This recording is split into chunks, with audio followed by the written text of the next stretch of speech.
জাতীয় কংগ্রেসের এই জননেতা রাজ্যের উন্নতি প্রগতি এবং শান্তি সম্প্রীতির জন্য আজীবন উনি আমাদেরকে অনুপ্রেরণা জুগিয়েছেন।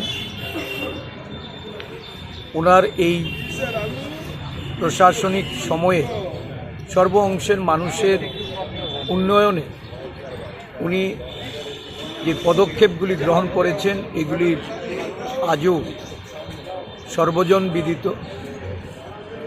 রাজ্যের কর্মচারীদের জন্য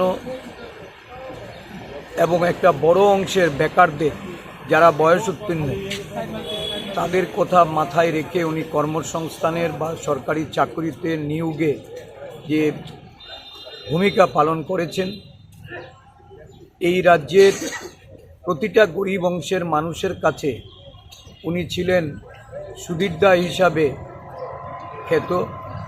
আজকে ওনার এই মৃত্যুদিনে আমরা ওনাকে শ্রদ্ধাঞ্জলি অর্পণ করে রাজ্যের সমস্ত অংশের মানুষের তাদের যে অনুপ্রেরণার স্রোত প্রয়াত সুধীর রঞ্জন মজুমদারকে আমরা এই জাতীয় কংগ্রেসের নেতা রূপে ওনার প্রাসঙ্গিকতা তুলে ধরে ওনার দিশায় আমরা পরিচালিত হওয়ার অঙ্গীকারবদ্ধ হচ্ছি।